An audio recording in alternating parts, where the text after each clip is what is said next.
Hello and welcome to lesson 7-9, Identifying Figure-8 Number Patterns. This is 4th grade math, page 252. Right off the jump, I want to point out the word figure-8 in this case is not talking about making a figure 8.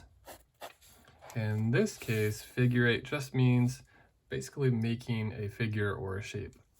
And that leads us to number 1, which is going to be my focus for this lesson. Number 1 tells us to draw the next 3 rectangular numbers.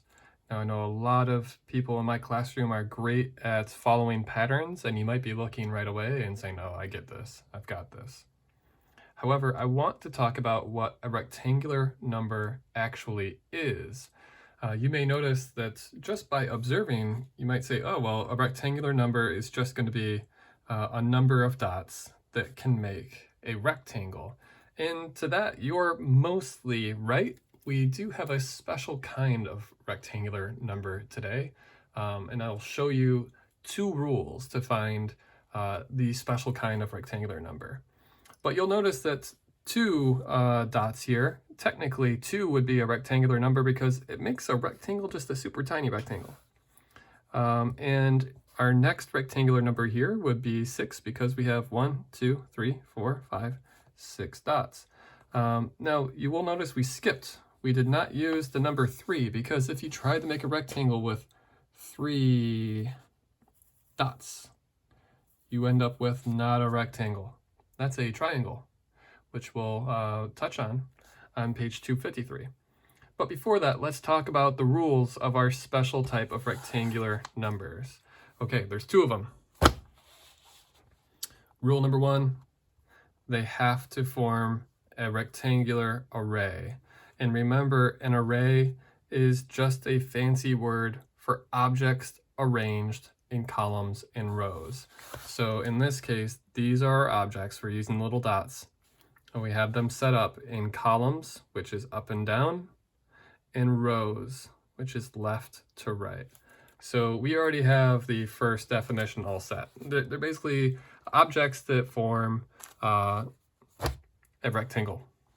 Here's the second one, the second step, the second rule. And with our special ones, this is what makes them special. In order for this rectangular number pattern to work, every next rectangular array must have 1 new row and 1 new column. And just as a reminder, I drew you a little diagram to remind you that rows are the ones that go this way, left to right, and columns are the ones that go up to down or down to up. So first, it must make a rectangular array. Number 2, the next one in line must have 1 new row and 1 new column. So if you take a look at number 1, we started with 2, which was basically 1 row and 2 columns. So we start with 1 row, 2 columns.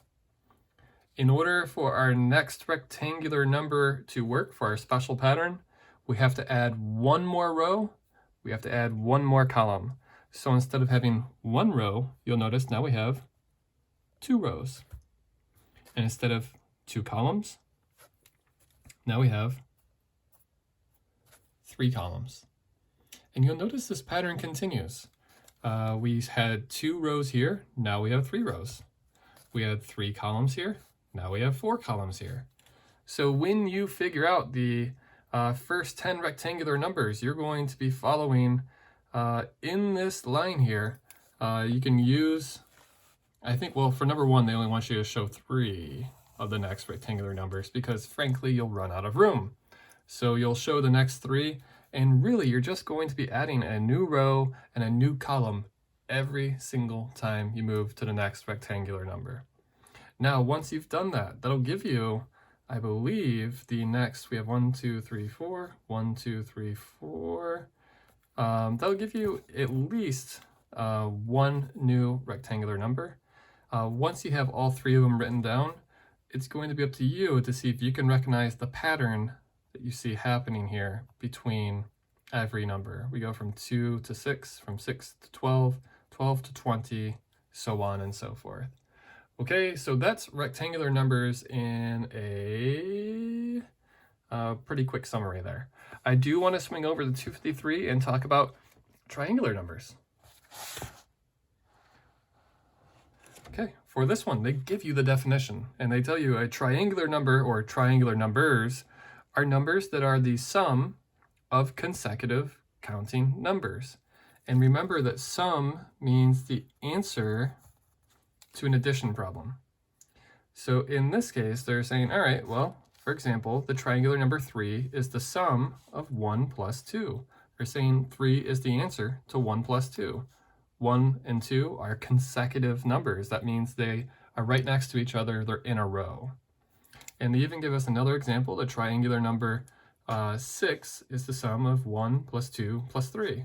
Think about it. 1 plus 2 is 3, and 3 plus 3 equals 6. So 6 would be a triangular number. What they're going to want you to do here is to continue the patterns in the table below to find a connection between triangular numbers and rectangular numbers. And if you are particularly astute, you might already notice that pattern.